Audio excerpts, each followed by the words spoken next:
Welcome back to another deep dive. Today, we are starting somewhere. Well, somewhere incredibly grim. I want you to picture a cemetery in Budapest. Right. It's called the New Public Cemetery, and we're in a very specific part of it, Section 301. And the date is June 1989. Exactly. And there's this massive crowd. I mean, something like 200,000 people. Just a sea of humanity. It was one of those moments where the air just feels heavy. Yeah. Like the entire country is holding its breath. And Section 301, well, it wasn't a place of honor back then. Not at all. How was it? It was dumping ground. It was the overgrown, forgotten corner where the regime buried the people they wanted everyone to forget. And they were all there to dig someone up, Imre Nagy.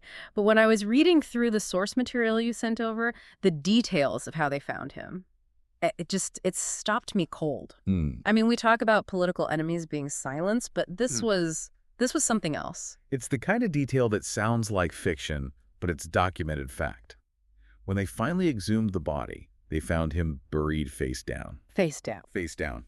And it gets worse. How does it get worse than that? His hands and feet were bound with barbed wire. Barbed wire in the grave. In the grave. Yeah. I don't understand that. Yeah. Why? What is the point of that? He's dead. He's been executed. Why the wire? Why bury him face down? And that's the question that really sets the stage for everything we're going to talk about today. Burying someone face down isn't, standard procedure. Obviously not. It's actually an old superstition in that part of the world. A superstition? Yeah. You bury a man face down so his spirit can't find its way back to haunt the living. It's an act of pure fear. Yeah. And the barbed wire, that was hatred. That was a message. It said, even in death, you are our prisoner. You are a criminal. You don't deserve rest. That is genuinely terrifying. It implies that the people who killed him were, still scared of him? 30 years later? They were, and rightly so. Because this man, Imre Nagy, he was the ghost that haunted the Hungarian communist regime for 3 decades. But here's the part I'm having trouble wrapping my head around. The paradox of it all. Imre Nagy wasn't some capitalist crusader from the West. He wasn't a spy for the CIA. He was a communist, a lifelong, card-carrying, comrades, let's build the future kind of communist. That's the central tension. He wasn't an outsider. Yeah. He was one of them. Yeah. He was a man who spent years in Moscow. Right. He even worked for the Soviet secret police at one point. He was a true believer. And yet, he ends up being the face of the 1956 revolution against the Soviet Union. He becomes the ultimate martyr for Hungarian independence. It's just a massive pivot. How do you go from being an NKVD informer, which we definitely need to get into that because that is a bombshell. Oh, it is. To being the guy they're burying face down in the dirt for defying them? To understand that, we can't just look at the statue of the hero. We have to look at the messiness of the man. We have to look at the compromises, the fear, and the slow, reluctant radicalization. So our mission today is to figure out who this guy actually was. Was he a hero, a traitor, or, something much more complicated? I think he was both at different times. And that's what makes him so fascinating. Okay, let's go back, way back. Before the revolution, before the barbed wire. Let's go to 1896. He's born in Kaposvár. This is still the Austro-Hungarian Empire. What kind of world is he born into? He's born into, the bottom rung of the ladder. His father was a carriage driver for the local county office. His mother was a maid. So working class. Deeply. These are people who had left the peasantry to move to the town, but they were barely, and I mean barely, scraping by. So not part of the intellectual elite. Oh, far from it. Yeah. Nagy didn't grow up discussing philosophy in salons. He grew up seeing his parents work themselves to the bone. And that peasant identity, that connection to the soil, to the little man, that never really left him. You can almost see it in the pictures of him. You can. Even when he was prime minister, he wore these slightly ill-fitting suits. He had that big walrus mustache. He looked like a genial grandfather from the village, not a dictator. And I saw a note that he wasn't exactly a star student either. No, not initially. He actually dropped out of the gymnasium, which is, like the academic high school. Right. Because he wasn't performing well, and the family just didn't have the money. He became a locksmith's apprentice. A locksmith. Yeah. That's a very practical, blue-collar start for a future revolutionary leader. It crowns him, doesn't it? Yeah. He did eventually go back to school, a commercial trade school, and he did better. But just as he's starting to figure out his life, history intervenes. 1914, World War I. The machine that just chewed up an entire generation. Exactly. Nagy is drafted into the Austro-Hungarian army in 1915. He's sent to the Italian front first. And we have to imagine what that was like. The Isonzo battles were horrific. It's just brutal, yeah. Trench warfare in the mountains. He gets wounded there. But he recovers.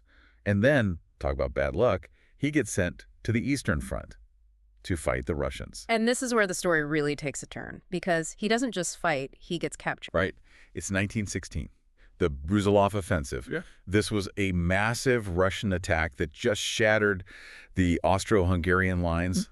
Nagy is wounded again, shrapnel in the leg, I believe, and he's taken prisoner by the Imperial Russian Army. Okay, so picture this. You're a Hungarian boy, a locksmith, you're wounded, and now you're being hauled off to Russia. And not just anywhere in Russia. No.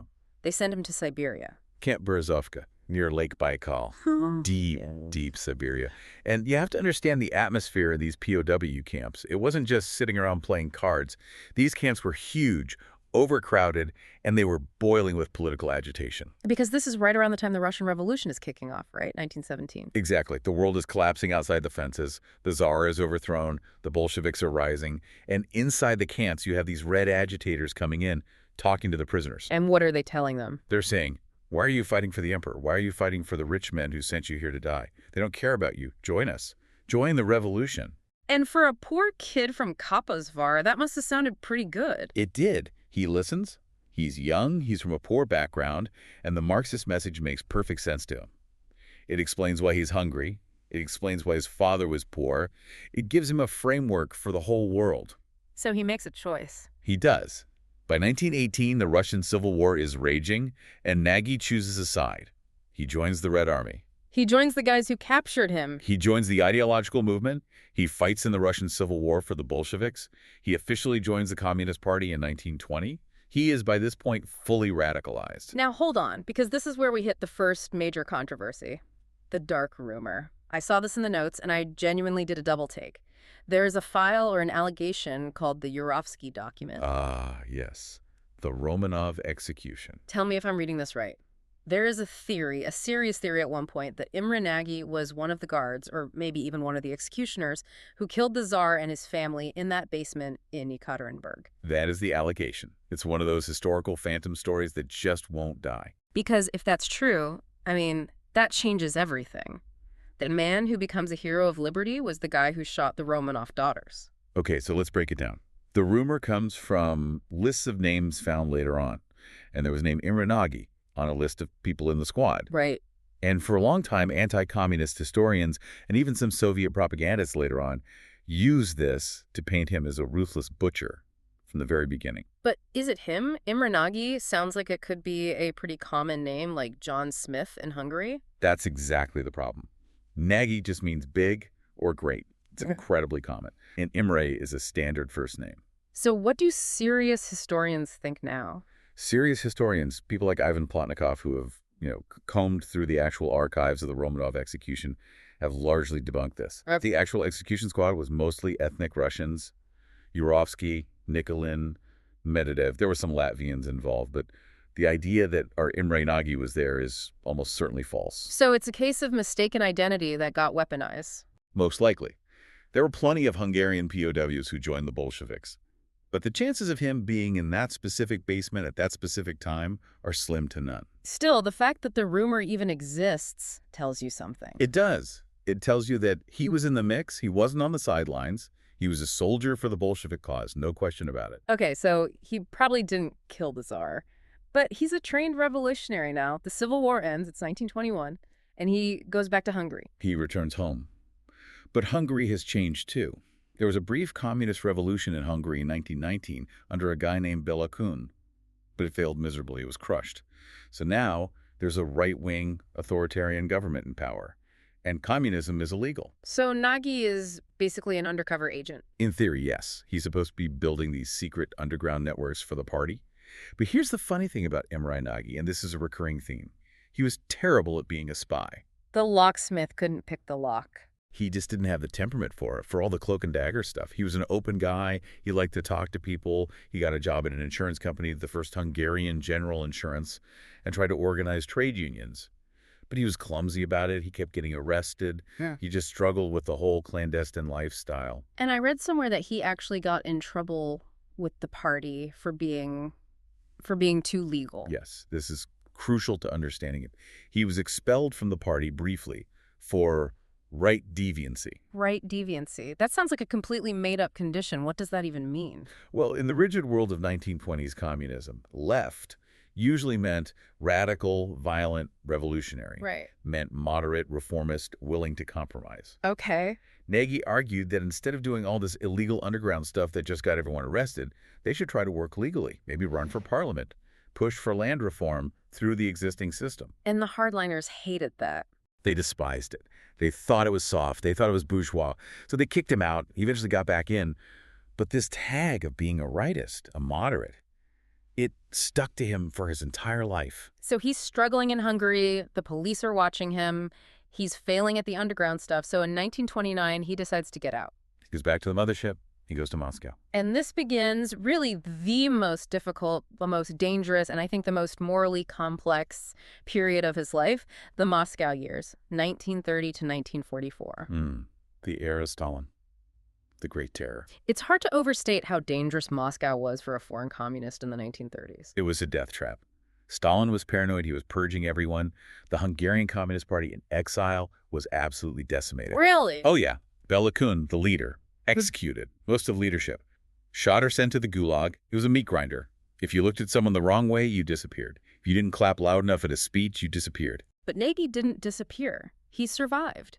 And not only did he survive, he worked at a prestigious institute, the International Agrarian Institute. How did he pull that off? And this is the part that really hurts the hero narrative. This is where we have to talk about Agent Volodya. Agent Volodya, that was his code name. That was his code name. In the late 1980s, after the archives opened up a bit, documents came out that confirmed what many had suspected. From 1933 to 1941, Imre Nagy was an informer for the NKVD. The Soviet secret police. Stalin's secret police. I want to pause here because this is heavy. We're talking about the man who is supposed to be the symbol of freedom. And he was snitching on his friends to Stalin's executioners. That is the reality. The files are there. He supplied information. He wrote reports on his fellow Hungarian exiles. Do we know? Do we know if anyone died because of what he wrote? It's murky. The files list names of people he reported on, and yes, some of those people were arrested and executed. Whether his report was the smoking gun or just one piece of a much larger puzzle is debated. But he cooperated. There is no doubt that he cooperated. Yeah. The NKVD files praise him. They called him a qualified agent with great initiative. They liked him because he was that genial, sociable guy. People trusted him. He would have a drink with you, listen to your complaints about the party, and then he would report it. God, that's chilling. It's almost worse than being a thug. It's the betrayal of intimacy. It is. But, and I'm not excusing it, just trying to contextualize it, you have to ask yourself, what was the alternative? In Stalin's Moscow, you had two choices. You cooperate or you die. There was no third option. Right. Nagy was a survivor. He had a wife, a daughter. He chose survival. It's the classic totalitarian trap. Everyone becomes complicit because everyone is terrified. So this stain, this secret, he carries it with him. I think it ate away at him. Some historians argue that his heroism in 1956 was, in a way, an attempt to wash away the sins of the Moscow years. A redemption arc. Maybe. But the Soviets didn't see it that way at the time. To them, he was a loyal asset. That's why when World War II ends and the Red Army liberates Hungary, they bring Nagy back with them. Because they trust him. They think, here's a guy we can trust. He's Volodya. He's our man. So 1945 comes around. The Nazis are defeated. The Soviets are in control of Eastern Europe. Nagy comes back to Hungary, and he gets a big job. Minister of Agriculture. And this is where the good Nagy really starts to emerge. Hungary, at the time, was a country of massive inequality. You had these huge estates owned by aristocrats, and then millions of peasants with basically nothing. Right. Nagy oversees the land reform. He breaks up the big estates and gives land to the peasants. Which must have made him incredibly popular. He was a hero to the countryside. For millions of people, Nagy Imre became a household name, not because of some complex ideology, but because he gave us our farm. It was tangible. But he also had a stint as Minister of the Interior. That's the police. That's the hard power. Yes, and we can't ignore that part. He wasn't innocent there either. He oversaw the expulsion of ethnic Germans from Hungary after the war. How many people are we talking about? Hundreds of thousands of people, kicked out of their homes, forced to leave, just because of their ethnicity. So again, we see the duality. He's giving land to one group with one hand and kicking another group out with the other. He's a functionary of the state. But he's still not the top dog yet. There's someone above him, the villain of our story, really, Matyas Rákosi. Oh, Rákosi. If you were casting a movie, Rákosi is the cartoon villain. Short, bald, thick neck, and absolutely ruthless. He actually bragged about being Stalin's best disciple. I've heard the term salami tactics associated with him. What was that? That was his phrase. He described how he destroyed all the non-communist parties slice by slice, like you'd cut up a salami. First you accuse them of being fascist, then you arrest their leaders, then you ban their meetings, slice by slice, until there's nothing left but the Communist Party. And under Rákosi, Hungary was a nightmare. A total police state. The AVH, the secret police, was everywhere. People were disappearing in the middle of the night. There were show trials. It was basically the Moscow Terror imported directly to Budapest. But then, 1953 happens. Stalin dies. And the earth moves. Stalin's death changed everything. The new leadership in Moscow, Khrushchev, Malenkov, they looked at Rákosi and they thought, this guy's too intense, he's going to cause an explosion. They wanted to de-escalate. They wanted a softer communism. So they call the Hungarian leadership to Moscow. And they basically tell Rákosi, you're done being prime minister, we need someone nicer. And who is the nice face of Hungarian communism? Imre Nagy, the land reform guy, the peasant grandpa, the moderate. So Nagy becomes prime minister in 1953, and he introduces what he calls the new course. What was that? It was like opening a window in a stuffy, smoke-filled room. The new course was all about shifting focus away from heavy industry, building tanks and steel mills, and towards consumer goods. Things people actually need. Food, clothes, housing. He stopped the terror. He closed the internment camps. He released political prisoners. He made life, well, livable. He gave people hope. He did. For the first time in years, people weren't terrified of a knock on the door at 3 a.m. And for that, the people loved him. But the party apparatus, the hardliners, they hated him for it. And Rákosi was still lurking, right? He wasn't gone. No, this was the problem. Rákosi was forced to give up the prime ministership, but he was still the head of the party. So it's this constant power struggle, good cop versus bad cop. And Nagy, being the rightist, the moderate, he just didn't have the killer instinct that Rákosi had. So what happened? How did Rákosi win? The winds shifted in Moscow again. The hardliners got a bit more influence back. Rákosi seized the moment. He went to Moscow, whispered in their ears that Nagy was incompetent, that he was destroying the socialist economy, that he was weak. And the Soviets bought it. They did. In April 1955, Nagy is fired, sacked. And not just fired, but stripped of all his positions. He's kicked out of the party. He's a nobody again, a non-person. That must have been devastating for him personally. Personally, yes. He had a heart attack. He became very depressed. But politically, it was the best thing that could have happened to his legacy. How so? Because it made him a martyr while he was still alive. If he had stayed in power, he would have had to make compromises. He would have eventually disappointed people. But by being kicked out by the hated Rákosi, he remained pure in their minds. He became the symbol of everything that could have been. The great hope. The great hope, the intellectuals, the writers, the students, they all rallied around the idea of Imre Nagy. Which brings us to 1956. The pressure cooker is just about to blow. Yeah, Khrushchev gives his secret speech condemning Stalin. In Poland, there are riots. And in Hungary, people are starting to talk loudly. And this is where the Petőfi Circle comes in. Yes, named after Sándor Petőfi, the great poet of the 1848 revolution. It started as a debating club for young communists, but it just turned into an explosion of dissent. What were they debating? Everything. They were openly criticizing the regime. Thousands of people would show up to these debates. Nagy didn't go. He was always very cautious, but his name was on everyone's lips. We want Nagy back. We want the new course. And that leads us to October 23rd, 1956, the day it all begins. It starts as a student protest, a solidarity march for the Poles. They have a list of 16 demands: free press, free elections, Soviet troops out, and number one on the list, bring back Imre Nagy. The crowd grows. Workers join in. It becomes massive. We're talking 200,000 people. They march to the parliament. They are chanting for Nagy. Nagy Imre! Nagy Imre! Now, you'd think Nagy would be thrilled. This is his moment. The people are calling for him. But he wasn't. He was terrified. Why? You have to remember, he's an old Bolshevik. He believes in party discipline. He sees a disorderly mob in the street, and he thinks anarchy. He thinks counter-revolution. Right. He didn't want to lead a rebellion against the party. He wanted to reform the party from within. So the students basically have to drag him to the parliament balcony. It's dark. The square is packed. He steps out to speak, and he makes a huge, huge mistake. He leans into the microphone, and his first word is, comrades. Oh, no. You can just feel the air go out of the crowd. Exactly. The crowd erupted. They whistled. They booed. They shouted back, "We are not comrades. We are Hungarians." That is such a telling moment. He was still speaking the old language, and they had moved on. He was completely out of touch with the mood on the street. He gave this boring wooden speech, telling everyone to go home and wait for the Central Committee to make a wise decision. The crowd was just deflated. They wanted a firebrand. They got a bureaucrat. But the crowd didn't go home. They went to the radio building. The secret police opened fire, and suddenly, it's not a protest anymore. It's a revolution. It's a war. The Soviets panic. They send in the tanks that night. And in a desperate attempt to calm things down, the party reinstates Nagy as prime minister the next morning, October 24th. So he's back in charge. But is he really? Not at all. He's a prisoner in the party headquarters. He's surrounded by hardliners. He doesn't even have a clear picture of what's happening on the streets. He signs or is tricked into signing a decree establishing martial law. So he's ordering them to shoot the protesters? Effectively, yes. He goes on the radio and calls the fighters counter-revolutionaries. This is his low point. The freedom fighters on the street feel completely betrayed.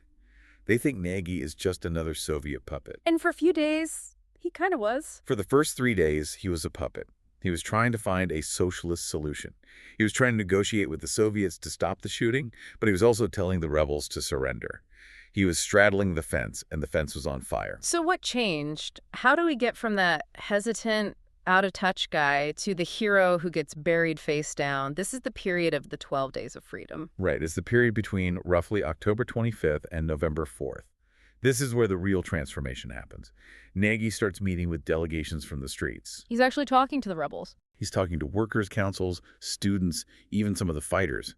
And he starts to see the reality of the situation. He realizes these aren't fascists or CIA agents, like the propaganda was saying. Right. He sees they are workers, they are students, they're the people he always claimed to represent. And then he sees the brutality of the Soviets firsthand. On October 25th, there's a massacre right in front of the Parliament building. What happened? Soviet tanks just open fire on an unarmed crowd. Hundreds die. That shook him to his absolute core. So he has a choice. Stick with the party that is massacring his people, or side with the people against the party. And he chooses the people. It's a slow turn, but by October 28th, he makes his move. He announces a ceasefire. He orders the Hungarian army to stop shooting. He goes on the radio, and this is key. He stops calling it a counter-revolution. What does he call it? He calls it a national democratic movement. He validates them. He completely validates them. And then he starts dismantling the dictatorship piece by piece. He dissolves the AVH, the secret police. Can you imagine the relief that washed over the country? The organization that had terrorized them for a decade was just gone. That's huge. But he goes even further. On October 30th, he announces the end of the one-party system. This is the point of no return. He forms a coalition government. He brings in non-communists from the old democratic parties. He is, for all intents and purposes, creating a democracy. And the Soviets, what are they doing while their satellite state is going completely rogue? It's fascinating. For a few days, they are actually hesitant. Khrushchev is oscillating. At one point, they actually start to pull their troops out of Budapest. They issue a declaration saying they are willing to discuss the relationship between socialist states on a more equal footing. So for a moment, it looks like it might work. For a moment, just a shimmering moment, it looked like Nagy might pull it off. It looked like they had won. I can't imagine the euphoria in Budapest. The tanks are leaving, the secret police are gone, the newspapers are free. It was pure joy. People were tearing the communist emblems out of the Hungarian flags. That's where you get that famous image of the flag with the hole in the center. It was a symbol of freedom. But the Kremlin is watching, and the hardliners in Moscow must be screaming, "We are losing Hungary." They are, and not just Hungary. They were terrified of the domino theory. If Hungary becomes a democracy, what about Poland? What about East Germany? Their entire empire could collapse. And then the Suez Crisis happens. How does that play into it? The West gets completely distracted. Britain, France, Israel are invading Egypt. The world's attention shifts. And Khrushchev decides, this is our chance. We have to crush this. So the tanks turn around? October 31st. Yep. Reports start coming into Nagy's office. Massive columns of Soviet armor are crossing the border back into Hungary. They weren't leaving. They were preparing for a full-scale invasion. Nagy confronts the Soviet ambassador, right? Hey. A young Yuri Andropov. Yes, Andropov, the future leader of the USSR, a very cold, calculating man. Nagy summons him and asks, "What are these tanks doing?" And Andropov lies to his face. He says, "Oh, it's just routine maneuvers. Don't worry about it." But Nagy knows. He sees the noose tightening, and this pushes him to the final, fatal decision, November 1st. The declaration of neutrality. Break this down for us. Why was this the absolute red line for Moscow? Nagy realized he couldn't win a military fight against the Soviet Union. It was impossible. His only hope was diplomacy. So he makes this dramatic announcement that Hungary is withdrawing from the Warsaw Pact, the Soviet military alliance. You know what else? He declares Hungary a neutral state like Switzerland or Austria. And he sends a desperate appeal to the United Nations for protection. He's trying to take Hungary off the Cold War chessboard entirely. Exactly. He's saying, we aren't West, we aren't East, we are neutral, just leave us alone.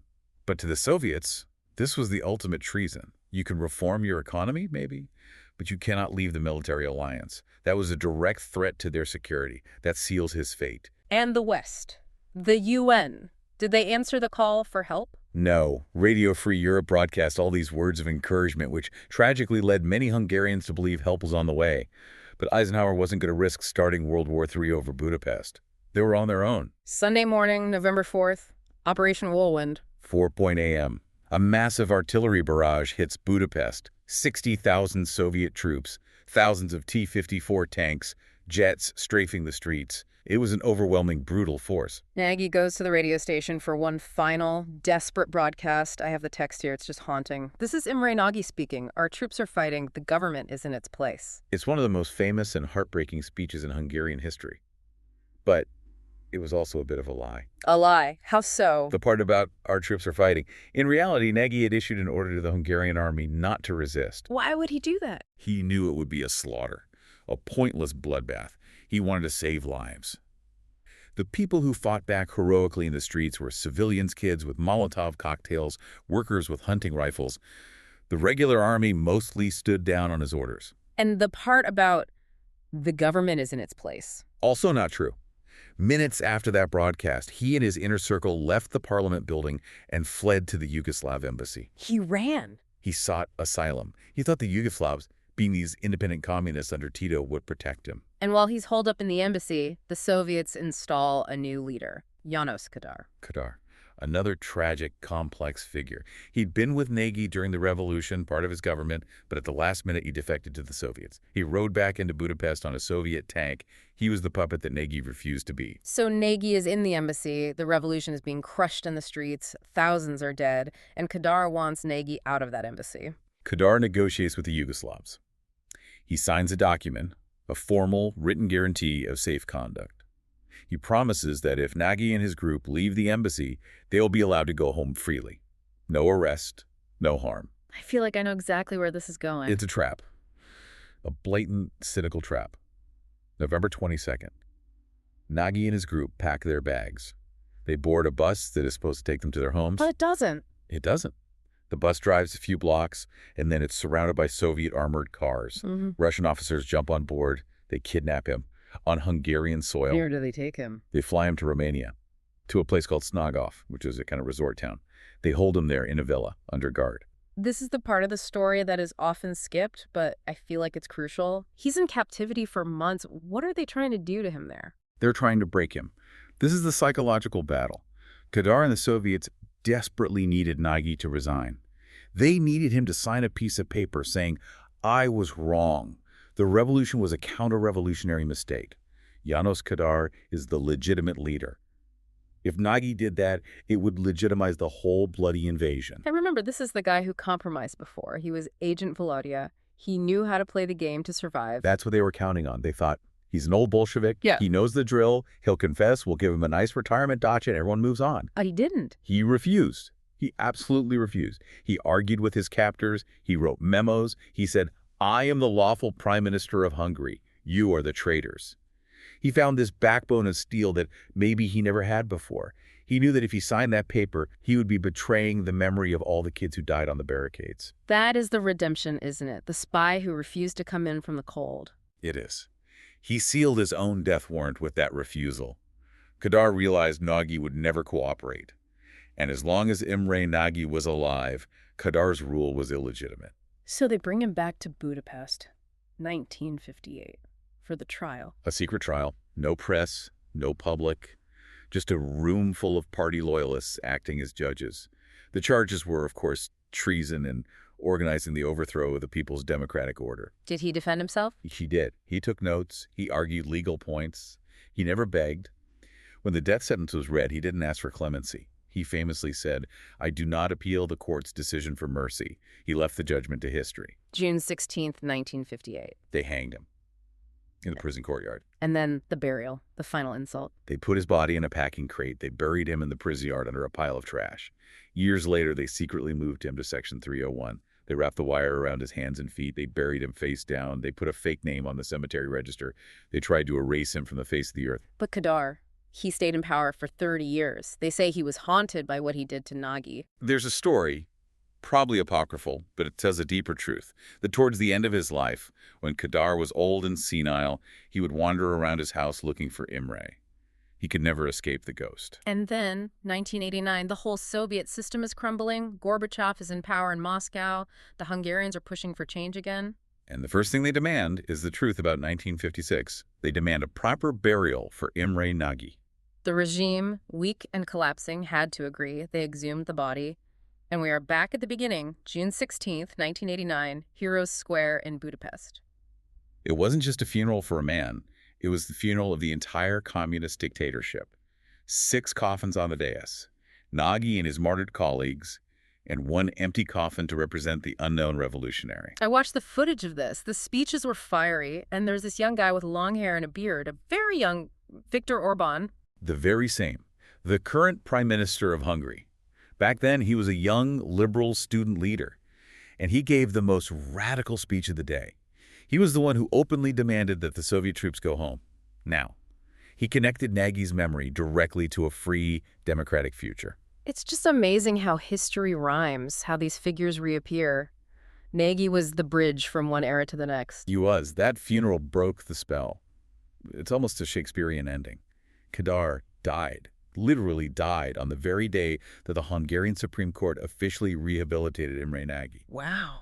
It's like the country couldn't move on until it was gone. But the story isn't over, because recently, in the last few years, Nagy has become controversial again. He has. In 2018, the Orban government had the statue of Imre Nagy moved. It used to stand on a little bridge near the parliament looking towards the building, a very poignant, powerful spot. And they moved it. They moved it to a less prominent location on a nearby square. Why? I thought Orban basically launched his career at Nagy's funeral. He did. But politics changes. The current government narrative in Hungary is very, very anti-communist. And Nagy, well, he was a communist. It's an awkward fact for them. They want to emphasize the pre-communist nationalist history of Hungary. So what did they put where Nagy's statue used to be? They put up a reconstruction of a monument to the victims of the 1919 Red Terror, the first failed communist revolution. So they're swapping one historical memory for another. The communist martyr replaced by the victims of communism. Exactly. For the modern Hungarian right wing, Nagy is a communist hero. And that's a contradiction in terms. They respect his sacrifice in '56, but they don't want to celebrate his ideology. It just goes to show that history is never really settled. It's always being rewritten to fit the needs of the present. And that leads to the biggest question of all, I think. The great what if. If the tanks hadn't come back, if the West had helped, if Nagy had actually succeeded, what kind of Hungary would he have built? Well, he didn't want capitalism. Yeah. He wasn't trying to be like America. He wanted a third way. He wrote about it while he was in captivity. A socialism that was democratic, that had multiple parties, that respected human rights, but still kept the major industries in the hands of the people. A national communism, independent of Moscow. Could something like that have even worked in the middle of the Cold War? In 1956? Mm-hmm. Probably not. The Cold War was too frozen. The polarization between East and West was too extreme. But it was a beautiful dream. A dream that you could have equality without tyranny and national independence without capitalism. Imre Nagy, the locksmith, the soldier, the spy, the prime minister, the martyr. A man of incredible contradictions. A man who did terrible things to survive and then did a magnificent thing and died for it. And maybe that's why his story sticks with us. He wasn't a saint. He wasn't born a hero. He was a flawed human being who, when the ultimate test came, finally found his courage. And that's all we can really ask of anyone, I suppose. Well, this has been quite a journey. From the Siberian POW camps to the streets of Budapest. I don't think I'll ever forget the image of that barbed wire. It's a reminder that the truth always surfaces eventually, even if you try to bury it face down. Thank you for listening to the deep dive. If you want to know more, check out the show notes. We've got links to some of the original footage of the 1956 revolution. It is absolutely worth watching. Until next time, keep digging.